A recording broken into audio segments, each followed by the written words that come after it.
I got stuff for you. Holy moly. I need to get some snakes and release them around my house. But they love eating people. They love eating kids. These guys are the scientists of the supernatural, lecturers leaving lessons for inquiring laymen. They are applying the scientific method to a world that baffles science. They are the cryptids of the corn. Every day that you open your mouth, I know, right? I'm more convinced that you're abducted by aliens. No. And it just stood up. I mean, it just like kept going and going. And she goes, what the? These are idiots. I was laughing reading this because I already knew how you would feel. Idiot. What part of the story fits your balloon? Well, This isn't a UFO. But who else has big black wings and red eyes? Batman. Oh, Mothman. Oh yeah, Mothman. Well, everyone, I think we know exactly what it is. So say it all with me. It was the Sandhill crane. Would you try it? No. You wouldn't eat it? No. Why? Because they're probably toxic. There'd be a lot of poop in my pants. I've seen a 6-foot alligator go swinging through the air and slam into a tree.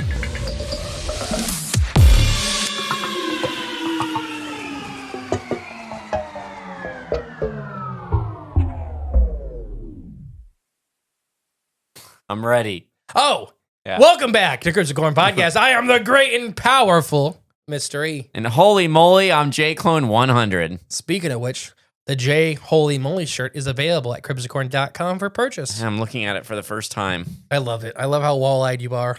It's very accurate. JB, thank you for making shirts for us because they are awesome. We like them.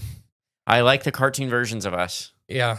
You have a very wide variety of cartoon versions, and I think mine stayed pretty similar throughout the whole thing. Well, I got many clones, but Yeah, you could tell. they're just oddly different. Between Buff J and Oh, that's my favorite one. that one's my favorite one. This one's pretty good, but Buff J. That's Oh, like- the Blob one's pretty good too. Oh, the amorphous flying blob, Yeah. formerly known as J. It's got the hair flap. They're all good. Yeah. Yeah, so rocking and rolling. Jamboree's coming out. October 4th. Get your tickets. Yep. We'll be speaking in the family room if you want to come see us talk Yeah. at our own festival. We're looking forward to it. We got great speakers lined up, great activities lined up. We're just really looking forward to it It's this going to be year. a fun time. Yes. Also, it's been formally announced that we are speakers at Squonkapalooza and the Hocking Hills Bigfoot Festival. Woohoo! So come out to either of those. It's going to be a fun time. Both of those take place in August. Yeah, it's the first week in August is Squonk, and the second week in August is In Hocking Hills. Hocking back Hills. to back. and only 3 days apart for us. Pretty much. Yeah. No, it's Monday, Tuesday, Wednesday because we have to be there at Thursday. Thursday. Yeah. Okay. Monday, Tuesday, Wednesday. It's only 3 days. Yeah, I'm aware. Wow. The math. Math. Martha. Marfa. Which Lights. you guys will find out about that Later in a this couple week. days. Yeah. No, we're going to talk about, As well as a glue hole on Friday. if you listen to Freaky Fauna Friday, you'll learn about a glue hole that does or does not exist. I cannot confirm. I cannot confirm or deny that I'm leaking. We're going to talk about the nameless thing of Berkeley Square. Berkeley. Where's Berkeley? California? No, Berkeley. I don't know where Berkeley is. London. Oh, okay. I knew that. I'm an idiot. That was dumb. Okay, Berkeley. All right. The nameless thing. Yes, of Berkeley Square. Okay. The whole very bizarre. So do you know anything about, before I start reading, you know anything about No, the nameless entity of Berkeley Square? not at all. This is one, I think there is a horror movie or two kind of based on this, Okay. but never one directly based on it. And I think it would be amazing if there was. The whole very bizarre series of events began first and foremost with a place called Berkeley Square, which lies in Mayfair, central London. It was originally laid out in the mid-18th century by famed architect William Kent. It would go to become on a place of wealth to reside, a symbol of just, wealth, masquerade around an area and living with many rich, famous, and influential figures such as George Canning, Winston Churchill himself stayed there for many years. Yet this place of wealth and eminence would go on to occur a rather sinister reputation as a haunt of something beyond our understanding. It began with a house number 50, a single 4-story brick townhouse right in the middle of the square. Okay. So far, what are you thinking? What this nameless thing could be? Yeah. So it was built to be an area for wealth to live. Yeah. Some very prominent figures live there, Right. and there's some kind of Or monster stayed there. So in this square. I have no idea yet. Well, it's undescribable. Jimmy Savile? Although there have been rumors of something strange going on in the dwelling since it was erected, our story truly takes off in 1840 when a 20-year-old Sir Robert Warboys, that's how it's spelled, I don't know how it's pronounced, but it's literally spelled War Boys, Well, that's probably it then. was supposed at his local watering hole one evening and turned to Berkeley Square 50, to the house. It was rumored to be haunted by some sort of ghost or demon. Some nameless thing. The somewhat inhabited or inebriated water boy or war boy thought the story was a bunch of poppycock and felt to let everyone know as much, completely dismissing any tales of ghost, ghouls, or demons. Right. It just sounds like a bunch of gobbledygook. So War to me. boy is hammered Yeah. and he's There you go. Do your best impression of him. I can't anymore. 80 days sober as of today of recording. Well, correct. Yeah, thank you. Oh gosh. Well, now it's not as. No, do your, I don't remember how to be inebriated. your drunk British accent. You remember it's London. I remember the word I yelled in a drunk British accent, but Huh? Brian, I yelled it a lot at you and Brian. What's not right British? Just the way I was yelling it. But just do reenact this guy. He's A bunch of poppycock. okay. There you go. Is that good? Not bad. All right. Sorry, all of our British listeners, because I know that's not what anybody sounds like besides probably one guy that has an alcohol problem. You nailed him. His fellow bar patrons had dared War Boys to stay in the accursed place, telling him if he really disbelieved that the place was haunted so much, he would agree to spend the night in the building's most cursed and haunted area, the second floor. Oh. So they're saying, yeah, if you're so big and manly then, and it's all poppycock, you go stand in the worst place. What would you do? Would you do it? Would you let your hubris lead you into a haunted house? If I didn't believe them, yeah, for sure. So War Boys then immediately accepted. And that night, he trudged over to the house and arranged accommodations with the landlord to stay in the designated room. The landlord himself seemed to be quite sure that it was a bad idea to stay there. And apparently highly recommended him keeping a pistol in his hand throughout the whole ordeal. Also insisted on rigging a makeshift line attached to a bell so the foolhardy young man could signal for help if he saw anything out of the ordinary. Okay. So this landlord the whole time is just like, you shouldn't do this. And he's like, I really want to. Here's some money. All right. But if you do this, you got to have a pistol in your hand all night. And we're going to rig a bell to a string. So if something bad happens, I can run up here and try to help you. Yeah. Sounds sus. So, yeah, would you think that that's just a guy building into the story? Or would you Kind think of, that yeah. that guy is really like adamant? No, it sounds like he's building into the story to me. All right. Well, I know the story, so Right. I feel the opposite, but I'm privy to details. Right. I'm sticking to my gut. So still highly skeptical, War Boys settled down in their room in the night without much of all of this superstitious talk.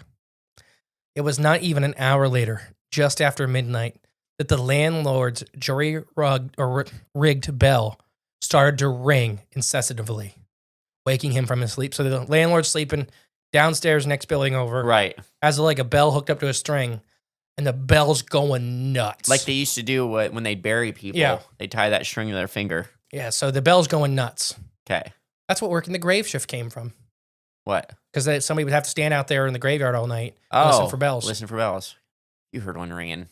I would be very, try to dig them up quick. Well, yeah, but gosh. There's somebody buried under the ground, like being tortured, basically. Not on purpose. Not on purpose, but It happens. it happened. I've been buried alive twice. Have you? No. I say. No, I'd never been. It's my greatest fear is being trapped underground. Yeah, that would really suck. I don't go into caves normally. You have to do the Kill Bill escape from a coffin, 1-inch punch. I don't think I could because I don't think my body would fit anywhere Kill Bill fit. Oh, gotcha. Yeah, Uma Thurman. You might be able to fit between her eyes.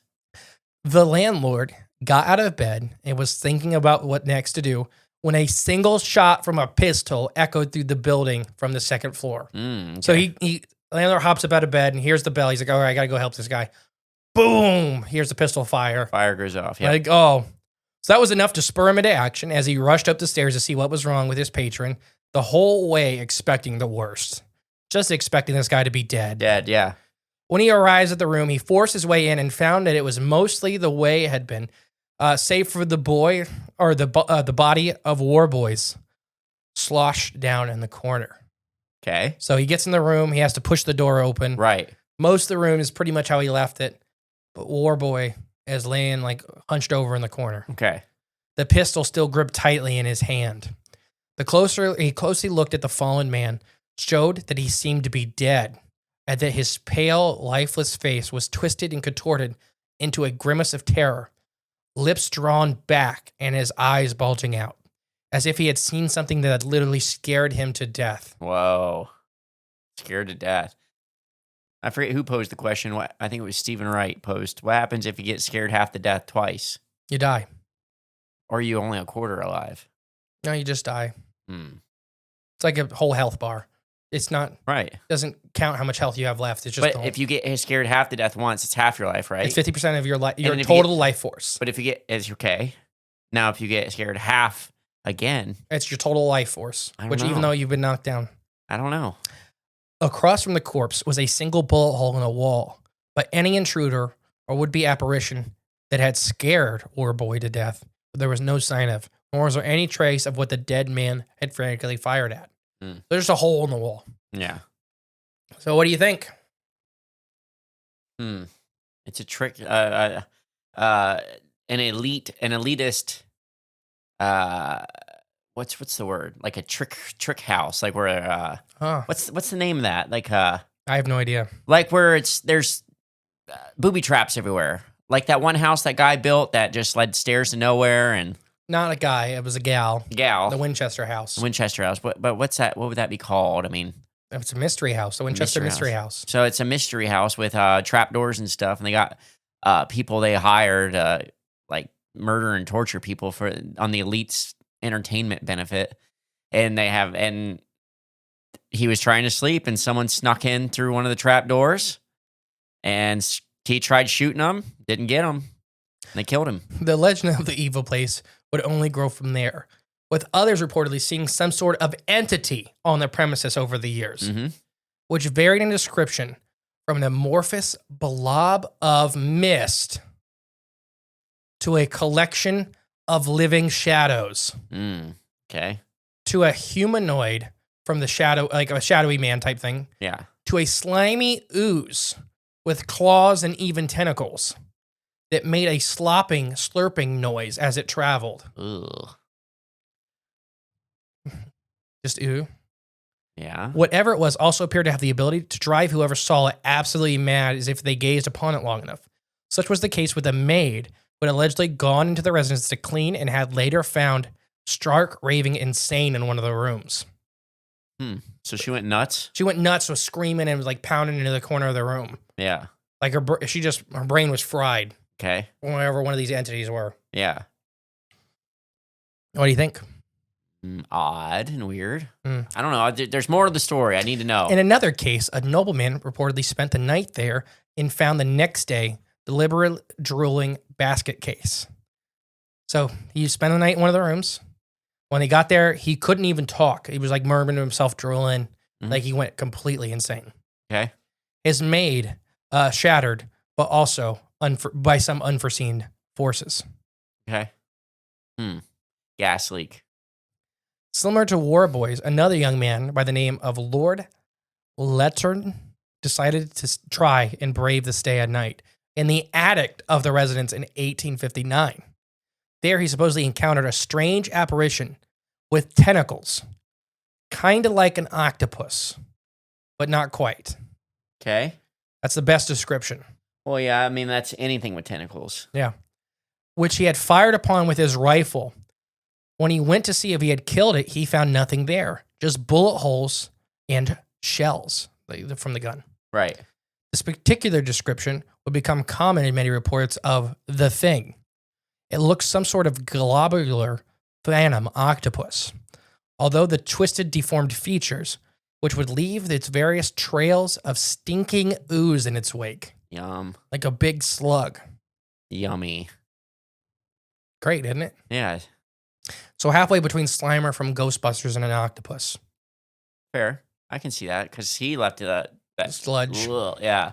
Whatever it was, in 1870, a man, or W.E. Holt, would write of his sinister place in the unearthly inhabitants. The mystery of Baker Square still remains a mystery. The story of the haunted house in Mayfair could be recapped in few words. The house contained at least one room in which the atmosphere of supernatural fatal to the body and mind. A girl saw, heard, and felt such horrors that she went mad and never recovered sanity enough to tell how or why. Interesting. Okay. Okay. Just checking. Well, I mean, okay, so things happen on the second story, it sounds like more so. The whole house has weird stuff happen from basement to attic. Right. But the second floor, Is the one of the worst. rooms, is horrible. But then the attic, they found that thing in it, or allegedly seen that thing. There's, I'll tell you, as we continue, every room in this house has had something happen. Okay. There's not one place where the thing avoids. Gotcha. It just seems like the second floor, if you really want something bad to happen, That's where you go. Okay. A gentleman that is a disbeliever in ghosts dared to sleep in number 50 and was found as a corpse in the middle of a floor after frantically ringing the bell for help in vain. Another guy was found dead, laying in, running, he died mid-stride Wow. after he'd rung the bell for the landlord to come up. This landlord, you'd think he'd have his room a little bit closer. No, he doesn't live in the building. But he lives right beside it? Or Yeah. something? He lives in the next building over. He doesn't want to stay there. You're right, but if you have all these deaths on your property, it's like, well, maybe. Rumors suggest that other causes of the same kind, all ending in death, madness, or both, result of sleep or trying to sleep in the room. The very party walls of the house, they, when touched, are found structured with electric horror. It is the uninhabited, saved by an elderly man and his wife, who act as the caretakers. But even these have no access to the rooms. Okay. This is kept locked, the keys being in the hands of the mysterious and seemingly nameless person who comes to the house once every 6 months, locks up the elderly couple in the basement, and then unlocks the room that occupied himself in for hours. That's weird. That's odd behavior. Yeah, so the guy, we don't know who owns this property, but the caretakers live in live downstairs. They don't have a key to this mysterious room. But every 6 months, the guy comes home, locks them in the basement, locks himself in that room for hours. Then he comes out and lets them out. Okay, this is weird. Is it? Yeah, I mean, that's odd behavior. Interesting. It is worth noting that although the place was located in one of the most affluent areas in London, it would often be abandoned for long stretches of time, sometimes for years on end. In 1887, has perhaps one of the better known incidents of the 50 Berkeley Square, where two sailors, and this is the one everybody talks about. Okay. When two sailors by the names of Robert Martin and Edward Bolden were enjoying some R&R in London as their ship, the Penelope, was docked there. During their stay, they ended up roaming up to 50 Baker Square, staying in exactly the same room as War Boys had died in. So there's tons of versions of the story, whether they were hammered or sober, or there was a third person involved. Right. There's dozens of versions of this story. Okay. There was allegedly awoke just after midnight by something moving in the room, creating a wet sloshing noise that caused the wooden floorboards to creak and groan. So something wet and heavy. Yeah, sounds nice.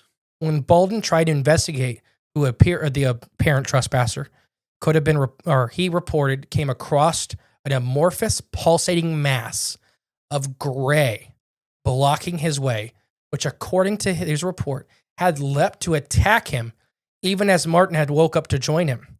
Upon seeing his friend fall to the ground, the thing attached to his throat. Martin supposedly ran out of the building and flagged down a police officer. Yet when he arrived just a few minutes later, the room seemed to be completely empty, and there was no sign of where Bolden had gone. So he had just ran out of the room instead of like helping? Yes. Oh my gosh. Not a brave man. No. But he basically, this thing was like, this gray mass was blocking the way, Yeah. then leapt onto him. On his throat. Yeah. And instead of like, okay, I'm going to grab this blanket and rip it off your throat, I'm going to turn and run, and hopefully somebody else can help. Mm-hmm. Depending on the source, the policeman and Martin had eventually found the missing man either mauled or completely dismembered in the basement. Jeez. Was this before or after UK was not allowed to have guns? Let me finish the sentence. Okay. Because there's either mauled or dismembered in the basement, or had been found dead on the street, having appeared to jump out the window to escape the mysterious assassin. Oh, okay. So 2 different versions. 3 different versions. 3 different versions. Okay. He was either cops and him found him mauled, Right. or they found him dismembered in the basement. Oh, okay. Or when they ran back, he had jumped out the window or was thrown out the window and was Gotcha. dead on the street. I thought the first 2 was the same thing. You can find sources for all of this. Gotcha. Newspaper clippings and everything. Okay. I don't know when UK banned guns. I have no idea. Okay. But most of these, like a lot of these early stories have pistols and have handguns and shotguns and rifles. True. So I think I'm going to guess it was before they banned that kind of stuff. Yeah. So in both versions, the body was found with the face contorted in terror and lesions on the throat. So there's more to that one where basically, depending on which version, his friend was they accused his friend of murdering him. Oh, wow. Okay.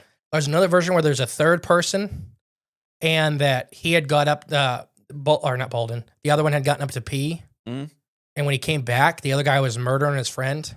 Oh, jeez. There's all kinds of versions of this story. Jeez, yeah. That'd be probably the worst one. Bolden just died. Yeah. That's the only thing. Either way, he's kind of yeah through and through. Sightings and incidents were rather common for the building as one as well, in particular the notorious second floor.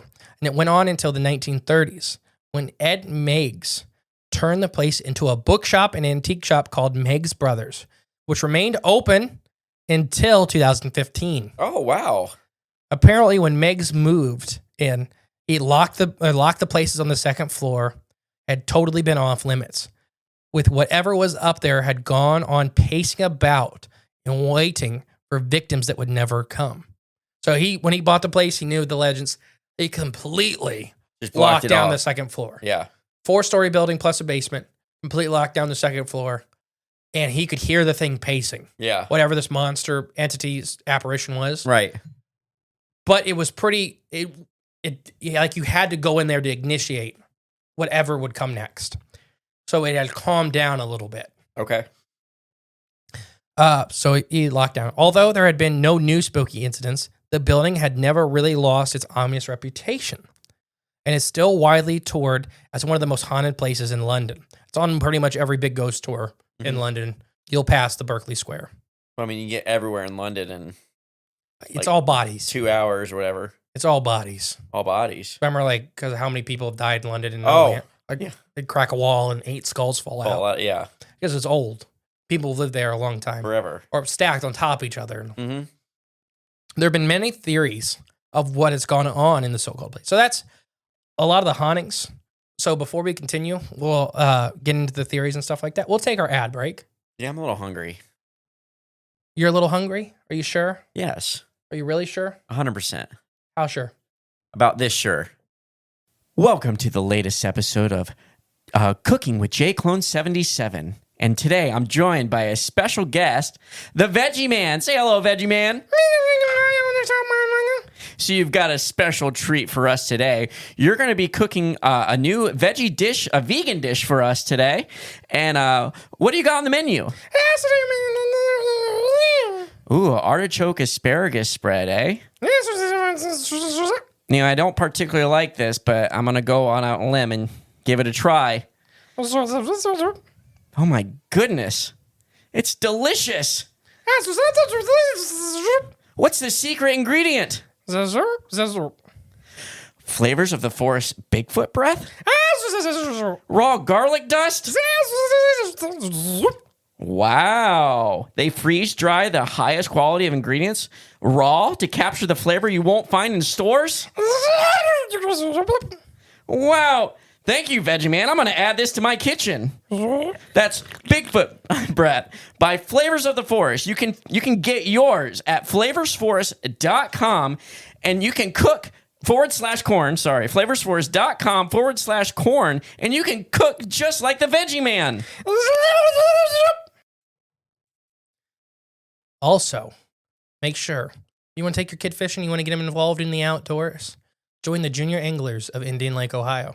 And the future anglers. What'd I say? Junior anglers. Oh, future anglers of Indian Lake, Ohio. Yes. But yeah, join them if you want to donate stuff. All the links are below for them. Great organization. They do a lot of work for kids. Not just fishing, but that's a big focus. Right. They were just out doing a trout derby, I think, this past weekend as of recording this. Oh, nice. So they have a lot of fun. Oh, It's a good thing to get your kids out and do. Yep. Get them outside. Get them some fishing gear. Get them fishing. So, you ready? Yeah. Like I said, there have been many theories of what the so-called nameless thing of Berkeley Square could be. One of them is just particular intense haunting. Indeed, the building's history would fit that nicely. There are legends of a little girl that was once murdered there by a servant and another by a previous tenant.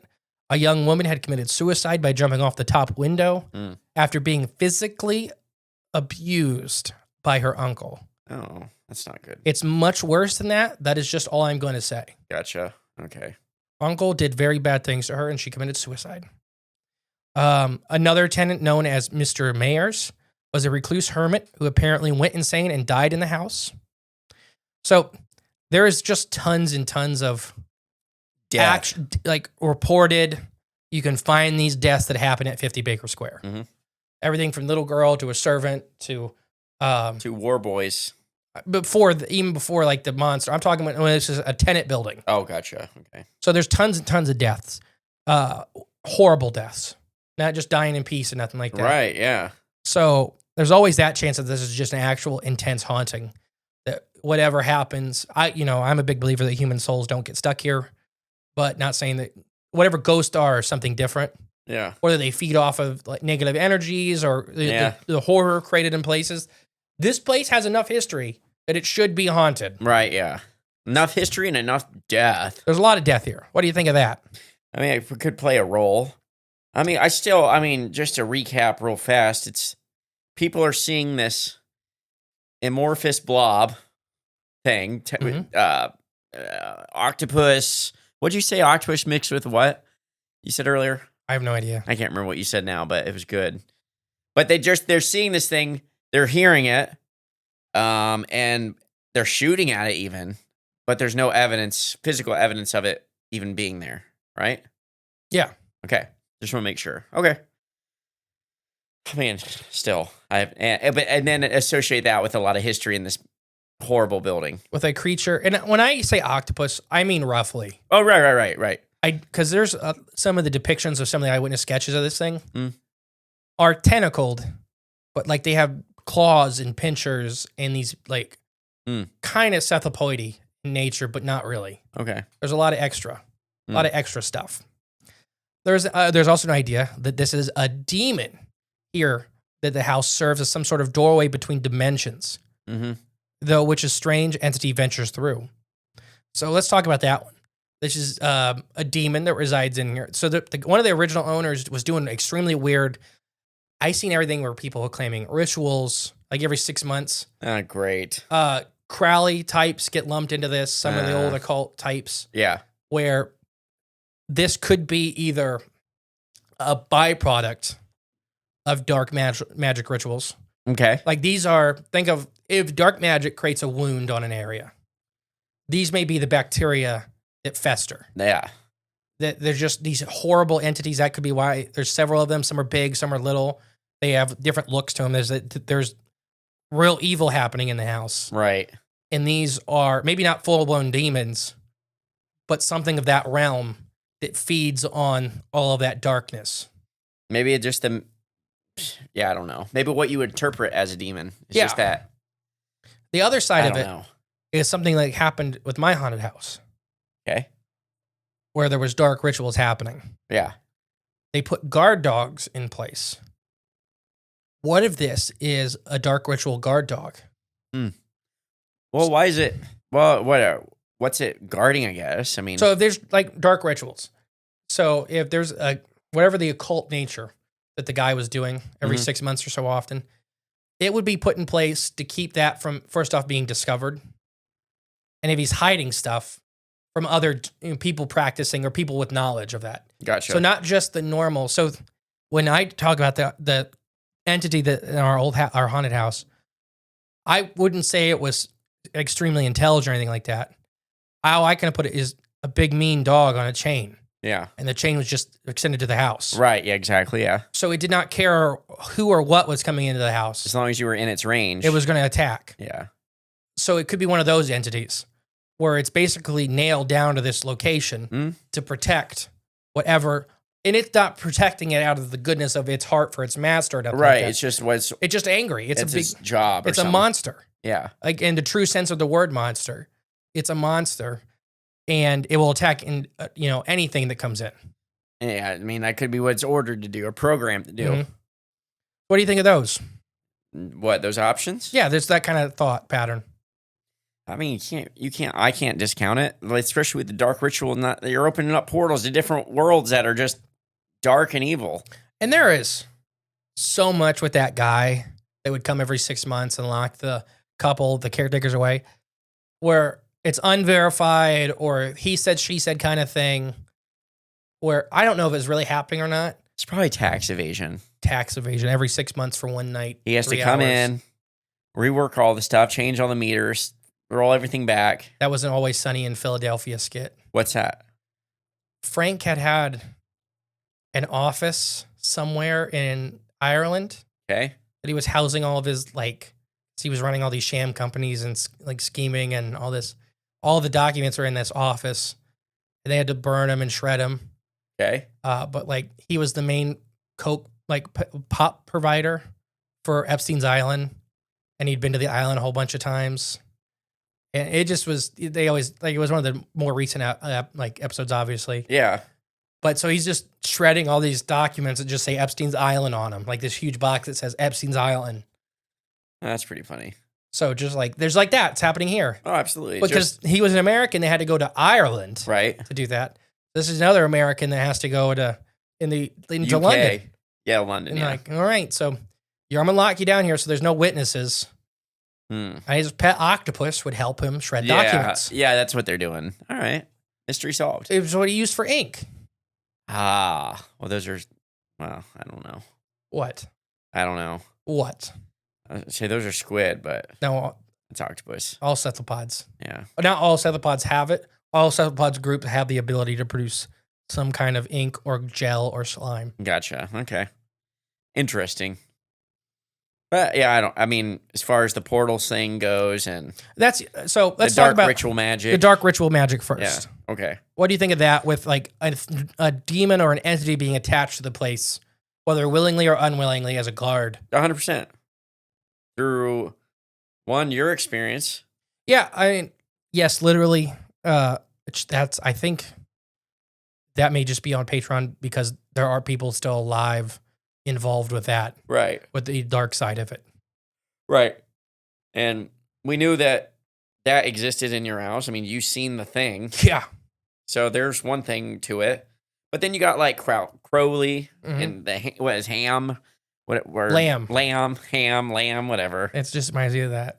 Reminds me of what? That black lady singing, I got beans, greens, tomatoes, Potatoes, ham, lamb. Oh, dogs no. and cats. Do you know she says dogs and cats and things like that at the end of there? No. Yeah, so she's not specifically talking about food. Yeah. That just makes me laugh. But I didn't know when I first heard the whole thing. I'm like, because I thought she was. And then she said that stuff. I'm like, what kind of church is this? What kind of church is this? No, so, demon guarding. Yeah. I mean, Lamb was a weird entity, but at the dark cabin and stuff like that where Lamb resided, there were other entities in there. And they talked about that, with the Loch Ness and Crowley, that one of the entities looked like the modern day Loch Ness monster. that's weird. And when he had his castle there on the loch, that maybe he let one out there. So there could be, I don't think this is the same years as Crowley whatsoever, but maybe another Crowley-like figure Doing maybe rituals. let one of these things out, and now they live here. What if it was a failed homunculus There you go. and it escaped into like the recesses of the house It just lives there. and he just can't get rid of it? Mhm. Because it's a homunculus. You can't create or you can't destroy them. Yeah. So, interesting. So the next kind of thought is this is an interdimensional animal or animals. The varying forms of these Mhm. are just things from, there's a portal in or around the house somewhere. Somewhere on the second story, I'd guess. That, and then a lot of these things were seen in the basement and the attic. Yeah. So the attic would normally are hot and dry. Yes. The basement in this house was always damp and cooler. Okay. So what if those are environments? Let's say there is a portal and these are just interdimensional animals. Cephalopodal body styles are just, preferable wherever they're at. What if those are the areas, the portals on the second floor or whatever, and those are just the areas that suit these things better? Going into the basement where it's wet and, Yeah. cool, or into the attic where it's hot and dry. So you mean like one or the other? Yeah, because that's where they were seen a lot. So what if the entities, because there's various reports of these entities, huge and small, big, like everything from giant slug-like things Yeah. to hybrids of octopus and crab to just like living clouds I guess and I don't- moving like groups of shadows. I don't understand what you're asking me with. No, these are just a myriad of animals pouring in from another dimension. Oh, so it's not just one thing. Yeah. Okay, now I understand. Okay, I mean, why not? And then they just die. Die or they maybe when they come through, it's like that movie The Fly with Jeff Goldblum. They have a shorter lifespan. That or when he teleported or Mhm. moved from one to the other, so a dimension from one to the other. And if you're with something else when you go through, you kind of morph together. Yeah. Like a weird blob, Yeah. like an amorphous blob thing. So, I mean, I don't know.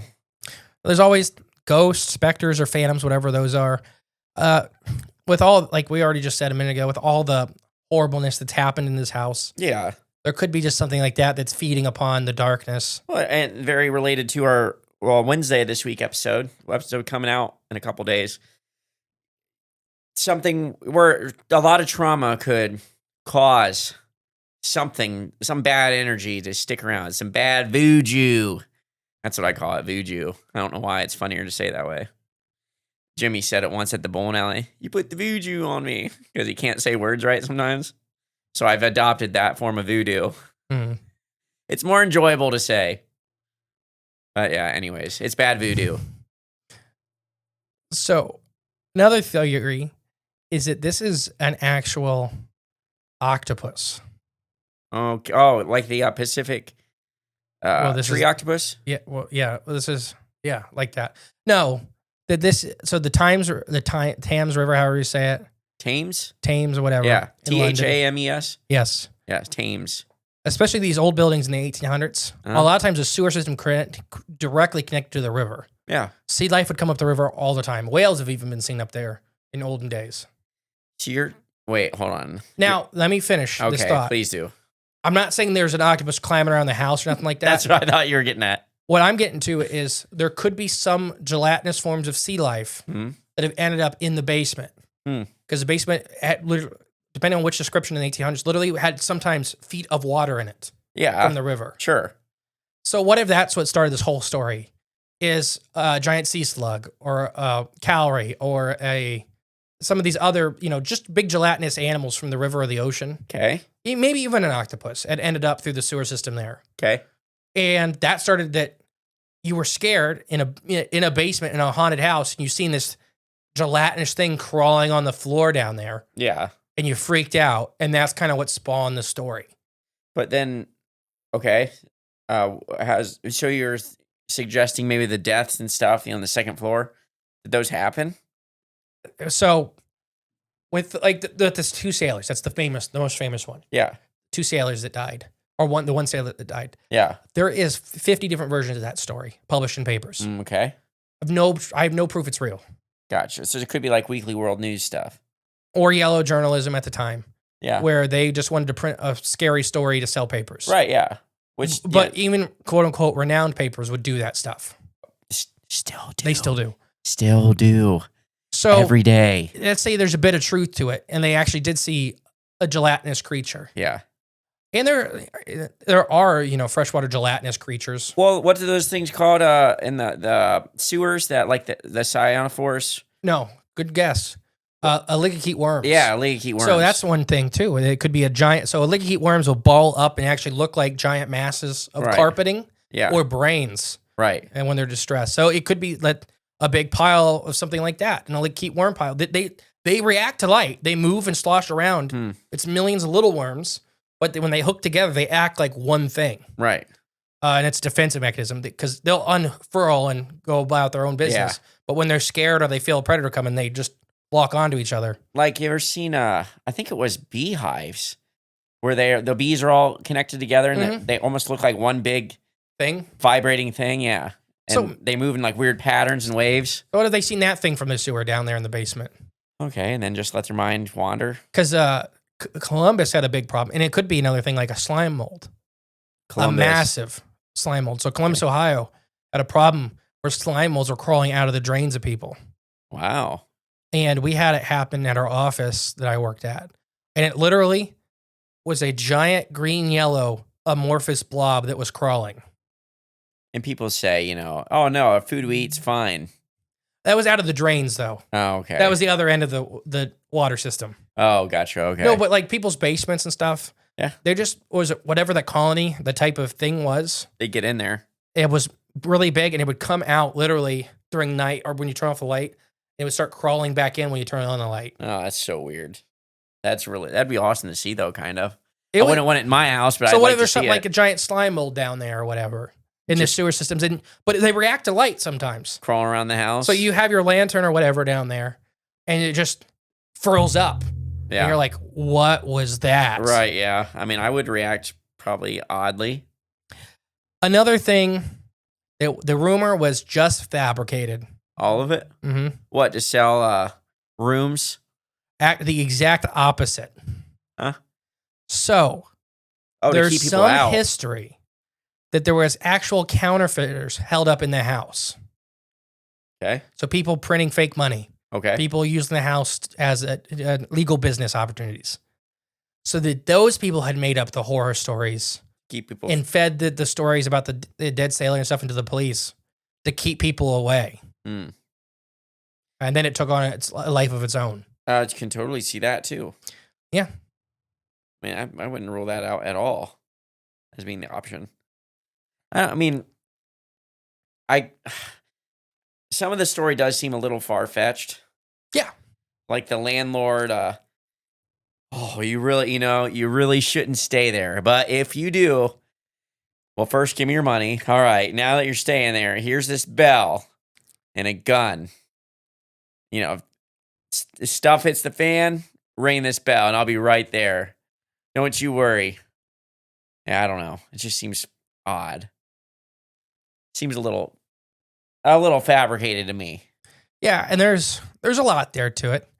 But counterfeiters, there's also been a lot of people that pointed out that the tales of 50 Berkeley Square bear a strong resemblance to a fictional work, such as the story of a sailor, which was thought to have likely come to this from a story by the author of in the 1870s named Elliot O'Doyle.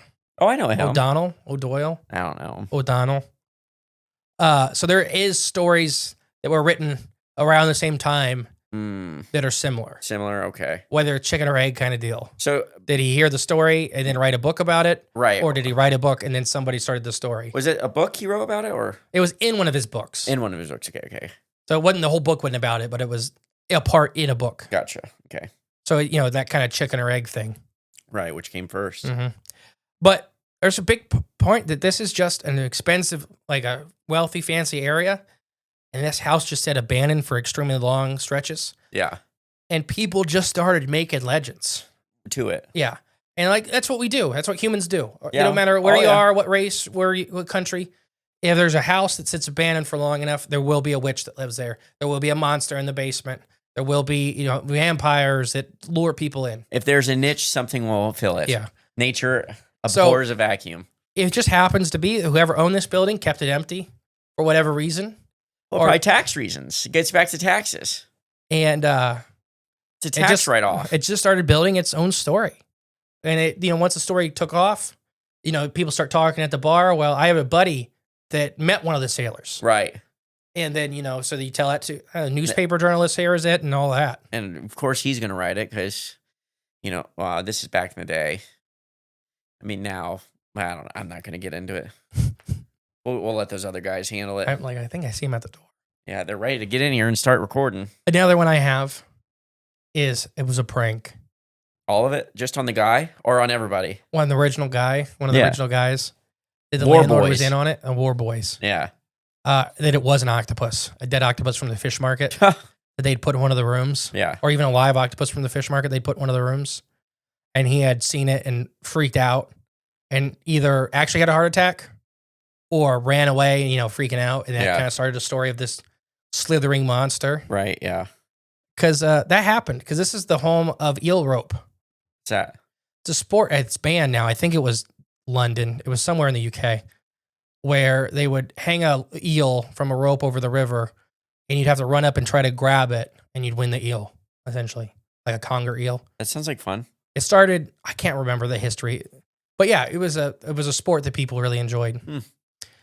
So pranks with sea life in London. They eat tons and tons of sea life. So they're an island. Yeah, it's an island nation. Yeah.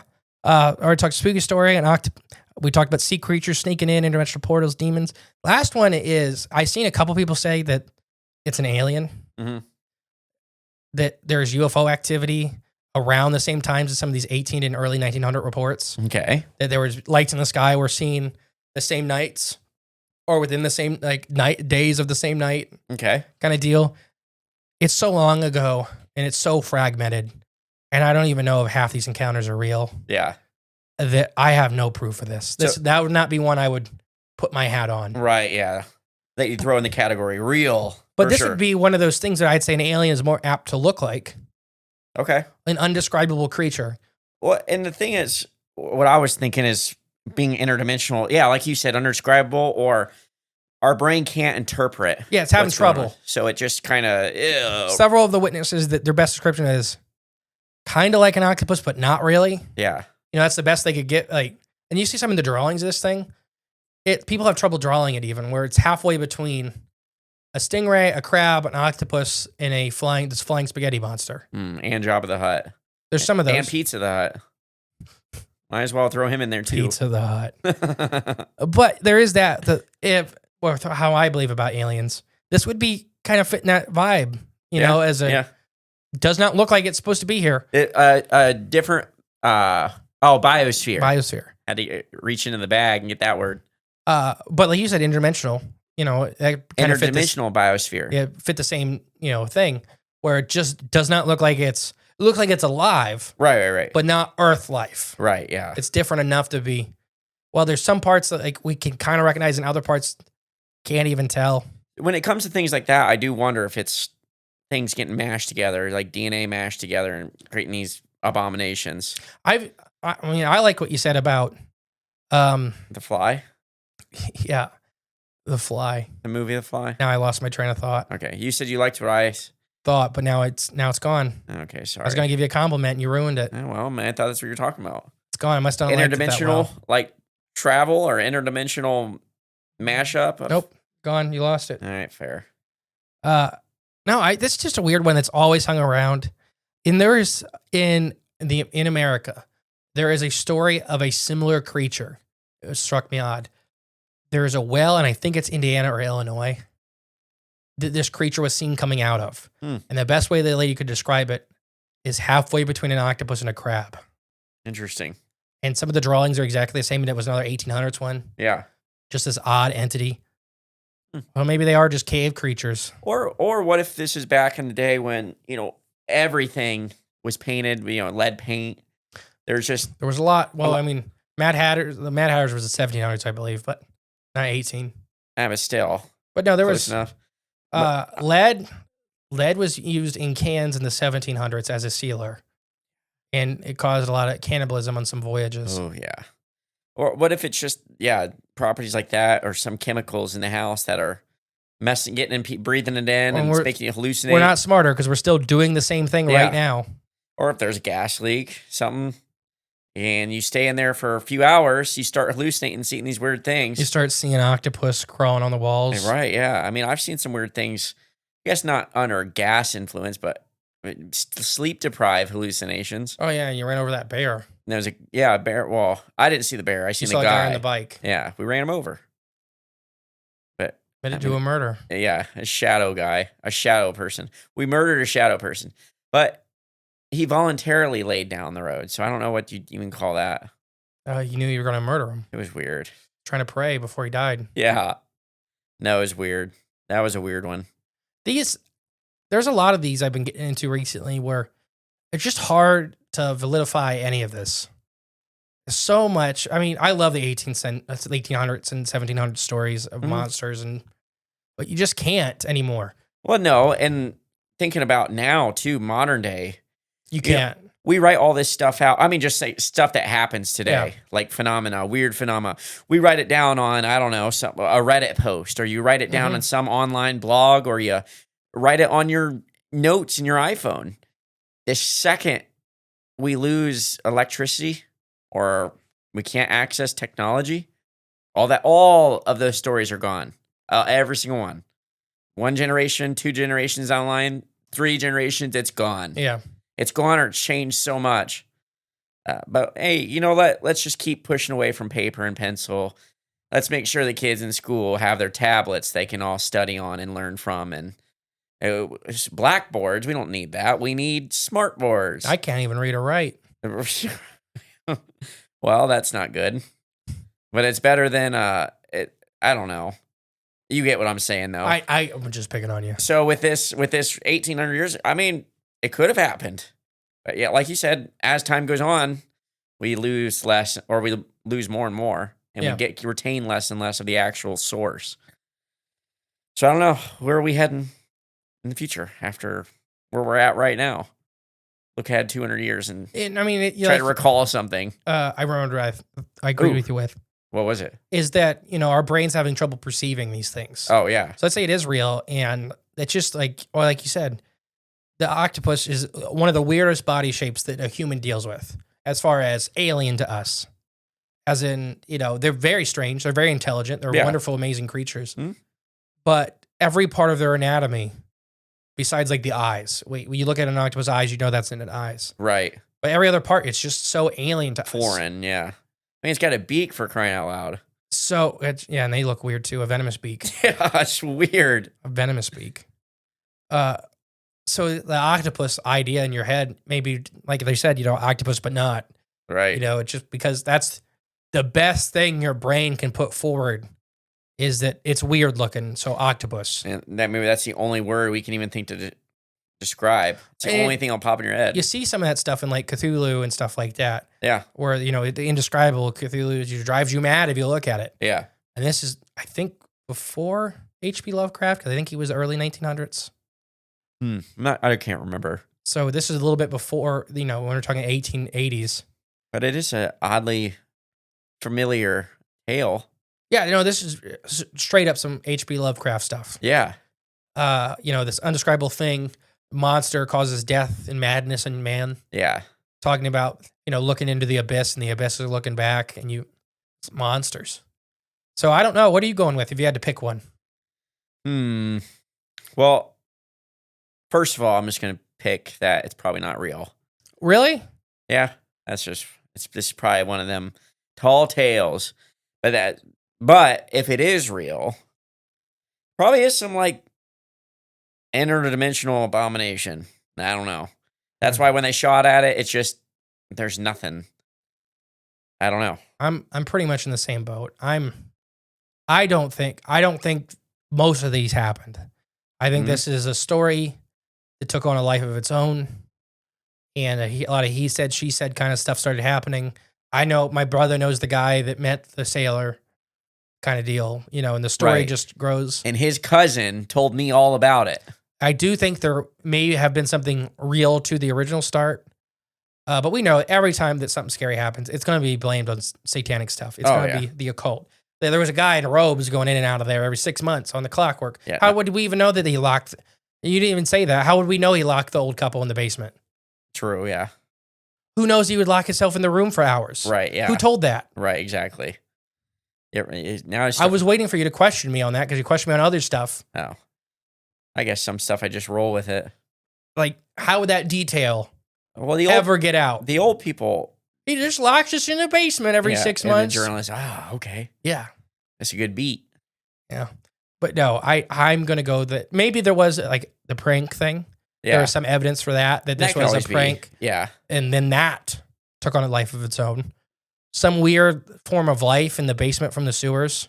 Whether it's a bunch of alligator worms in a pile. Yeah. Or even a sea slug had gotten it. You know, just enough to be odd looking.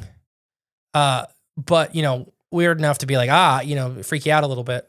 And I'm sure there wasn't too much textbooks and stuff with pictures of alligator worms for them to I'm sure there was. You think so? In the 1880s, yeah. You think so? Yeah. Okay. I don't think the average day sailor or public would either know or have access to that. Yeah. But there were books that had those. Okay. Fair enough. There's still books from the 1700s that have biological descriptions Okay, fine. Never mind. that are being used today, I mean. Oh, okay. Well, yeah, because that was before they lied about everything. Well, who knows when that started? I mean, there's the whole 150 missing years. Oh, that's for a different show or a different episode. Yeah. But that's it. I'm going, it's most likely didn't happen. Or if it did happen, it was a prank or some kind of sea life, and then the story took on a life of its own. Because it hits all the hallmarks of every weird, besides the entity itself, Right. hits all the hallmarks of every haunted house in town. Right. Exactly. Yes, it does. And I don't know. We've been to those places. We've been to the quote unquote haunted places, and they all have the same stories and the same history, and yeah, they're very haunted, quote unquote haunted. You should visit them, give them a few bucks because they probably need it. They do need it. Yes. Leave us a comment if you're listening on Spotify, what you think, if it's real or not. And just tell us what you think. Leave us a 5-star review. We got time. I have been the great and powerful Mr. E. And I've been J Clone 100. And we'll catch you next week, guys. Bye. Hey guys, thank you for listening to Cryptids the Corn podcast. Remember, the best way to support the show is share it with a friend. But if you are craving more of the J clones And more from Mr. E. there's always extra content on Patreon. And our paid member space on cryptidsofthecorn.com. We'll catch you next time with more exciting, fun, and informative information. Bye.